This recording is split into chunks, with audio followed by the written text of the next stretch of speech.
बाके बिहारी लाल की जय, राधा रानी सरकार की जय। ओम स्वस्ति श्री गणेशाय नमः। ओम स्वस्ति श्री राधा कृष्ण चरण कमलेभ्यो नमः। ओम स्वस्ति श्री गुरुदेव चरण कमलेभ्यो नमः। लंबोदरं परम सुंदरमेकदंतं, रक्तांबरं त्रिनयनं परमं पवित्रम्, उद्यद्दिवाकरकरोज्ज्वलकायकान्तं, विघ्नेश्वरं सकलविघ्नहरं नमामि। नारायणं नमस्कृत्य नरं चैव नरोत्तमं, देवीं सरस्वतीं व्यासं ततो जयमुदीरयेत्।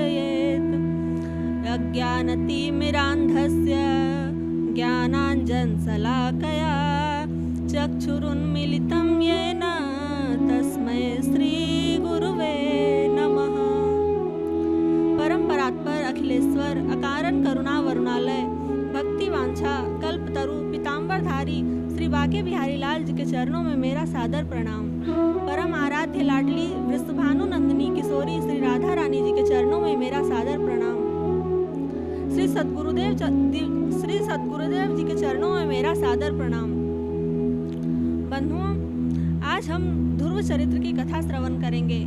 आपको बताएं, मनु जी महाराज के दो पुत्र थे, एक प्रियव्रत और दूसरे उतानपाद।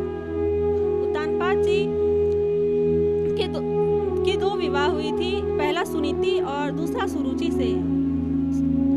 सुनीति का अर्थ है जो अपने नीति के अनुसार जीवन का निर्वाह करे, और सुरुचि का अर्थ है जो अपने रुचि के अनुसार अपने जीवन का निर्वाह करे।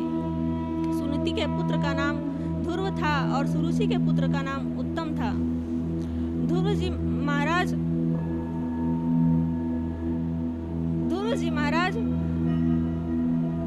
एक दिन अपनी माँ से पूछते हैं कि माता, मेरे पिता कौन हैं? तब ध्रुव जी महाराज की माता कहती हैं कि तुम्हारे पिता तो एक राजा हैं, वह अपने महल में रहते हैं। और सुनीति अपने सैनिकों से कहवाकर ध्रुव जी को उनके महल में भेजती हैं। ध्रुव अपने पिता के पास जब जाते हैं तब देखते हैं कि सुरुचि के पुत्र उत्तम अपनी माँ के पास हैं और अपने पिता के गोद में खेल रहे हैं। अपने पिता के गोद में खेलते देखकर ध्रुव जी का भी मन हुआ कि मैं अपने पिता के गोद में जाकर खेलूं। जैसे ही वो अपने पिता के गोद में जाते हैं तो उनकी माँ उन्हें झटकारती हैं कि तुम उनके गोद में नहीं बैठ सकते। अगर तुम्हें उनके गोद में बैठना है तो तुम्हें सबसे पहले मेरे गर्भ से जन्म लेना पड़ेगा। और इस तरह कहकर वह उन्हें वहाँ से भगा देती हैं।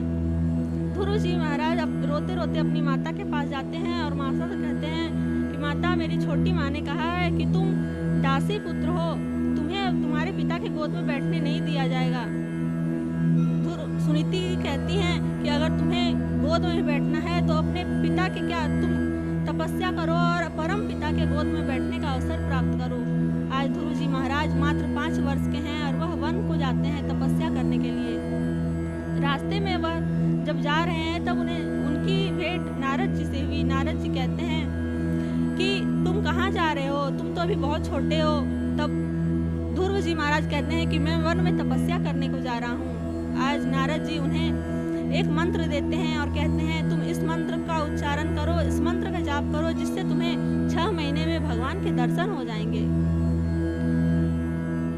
नारद जी उन्हें मंत्र देते हैं जो 12 मंत्र है। ओम नमो भगवते वासुदेवाय, मंत्रेणानेन देवस्य कुर्यात् द्रव्यमयीं बुधः, सपर्यां विविधैर्द्रव्यैर्देश काल विभागवित्। ध्रुव जी महाराज इस मंत्र का जाप करने लगे और उन्हें 6 महीने में भगवान के दर्शन भी हुए। उन्होंने बहुत कठिन तपस्या की। पहले महीने में उन्होंने मात्र 3-3 दिन बेर खाकर रहे, दूसरे महीने में 6-6 दिन मात्र पेड़ के पत्ते खाकर रहे और तीसरे महीने में यमुना जल पीकर रहे। चौथा महीना जब आया तो वो 9-9 दिन बस हवा पीकर रहे और 5वें महीने में उन्होंने अपने प्राण वायु समष्टि और व्यष्टि को एक कर दिया। और छठा महीना जब आया तो वह अंदर और बाहर के वायु को एक कर दिए। तब सभी जीव परेशान हो गए और वह जीव भगवान के पास गए और कहे, यह आपका बहुत बड़ा भक्त है, अगर आपने इसे दर्शन नहीं दिए तो हम सब मर जाएंगे। आज भगवान ध्रुव जी महाराज को दर्शन देते हैं। ध्रुव जी महाराज उनके छवि को देखकर मोहित हो जाते हैं, उन्हें देखते ही रहते हैं। उनका मन करता है कि मैं स्तुति करूं, लेकिन वह स्तुति करना ही नहीं जानती क्योंकि उन्हें कुछ आता ही नहीं है। भगवान उनके बात को समझ जाते हैं और उनके गाल में शंख का स्पर्श करवाते हैं। शंख के स्पर्श मात्र से उन्हें 4 वेद, 6 शास्त्र और 17 पुराण सब कंठस्थ हो जाता है। और उसके बाद ध्रुव जी महाराज भगवान की स्तुति करते हैं। योऽन्तः प्रविश्य मम वाचमिमां प्रसुप्तां सञ्जीवयत्यखिल शक्तिधरः स्वधाम्ना अन्याश्च हस्तचरन् स्रवन्त्वगादीन् प्राणान् नमो भगवते पुरुषाय तुभ्यम्। इस प्रकार से ध्रुव जी महाराज भगवान की स्तुति करते हैं और भगवान उन्हें दर्शन देते हैं। भगवान कहते हैं तुम हमसे वरदान मांगो, तुम्हें क्या चाहिए? तो भगवान कहते हैं हमें कुछ नहीं चाहिए, बस हमें तो यह चाहिए कि आपके चरणों के प्रति मेरा अनुराग रहे, हमेशा मेरा मन आपके चरणों में बसा रहे। तब भगवान कहते हैं तुम्हें हमारी भक्ति भी प्राप्त होगी और तुम्हें राज्य भी मिलेगा, तुम जाओ अपने राज्य को जाओ। और ऐसा कहकर भगवान अपने धाम को चले जाते हैं, अंतर ध्यान हो जाते हैं। ध्रुव जी महाराज अपने राज्य में आते हैं और 36,000 वर्ष तक 36,000 वर्ष तक राज्य करते हैं। और राज्य करने के बाद जब वह अपने घर राज्य करते हैं, जब वह अपने घर को लौटते हैं तो सभी उनके चाहने वाले और नहीं चाहने वाले भी उनको देखने के लिए वहाँ आते हैं। यहाँ तक कि उनकी सुरुचि माता भी वहाँ उपस्थित होती हैं उन्हें देखने के लिए। जैसे ही भगवान देखते हैं, ध्रुव जी महाराज देखते हैं कि सभी आ रहे हैं। कहा जाता है ना कि जिस पर प्रभु की कृपा होती है उस पर सब कृपा करते हैं। जा पर कृपा राम की होई, ता पर कृपा करत सब कोई। सब कृपा करते हैं उन पर जिस पर भगवान की एक बार हाथ पड़ जाए, भगवान का आशीर्वाद उसे प्राप्त हो। ऐसा कहकर उनकी माता सुरुचि उनसे मिलने आती हैं और कहती हैं कि आज से मैं अपने पुत्र को तुम्हें सौंप रही हूँ, तुम मेरे पुत्र का ध्यान रखना। उतानपाद भी बड़े प्रसन्न होते हैं। उतानपाद ध्रुव को राजगद्दी देकर वहाँ से चले जाते हैं, वन में तपस्या करते हैं। ध्रुव जी महाराज 36,000 वर्ष तक राज्य कर अपने पुत्र को राजगद्दी सौंपकर वह भी चले जाते हैं। कुछ दिन बाद जब ध्रुव जी महाराज नित्य क्रम कर रहे होते हैं तभी वहाँ एक काला पुरुष आता है और वह काला पुरुष उनसे कहते हैं, भगवान के पार्षद भी आते हैं और काला पुरुष भी आता है और कहता है कि अब तुम्हारे जाने की बारी आ गई है। तब ध्रुव जी महाराज उन्हें रोकते हैं और कहते हैं कि अभी मेरा कुछ नित्य क्रम बचा हुआ है, मैं नित्य क्रम करने के बाद ही तुम्हारे पास जाऊंगा।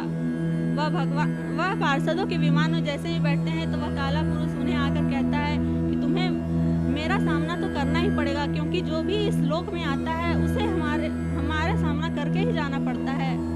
तब भगवान ध्रुव जी कहते हैं कि ऐसी बात है। तो वह उस काला पुरुष अर्थात उस मृत्यु के सिर पर पैर रखकर विमान में चढ़ते हैं और अपने ध्रुव लोक को चले जाते हैं। जैसे ही वह विमान में आधे दूर तक जाते हैं तब उन्हें याद आता है कि मेरी माता तो अभी भी पृथ्वी पर ही है। वह पार्षदों से कहते हैं कि रुक जाओ,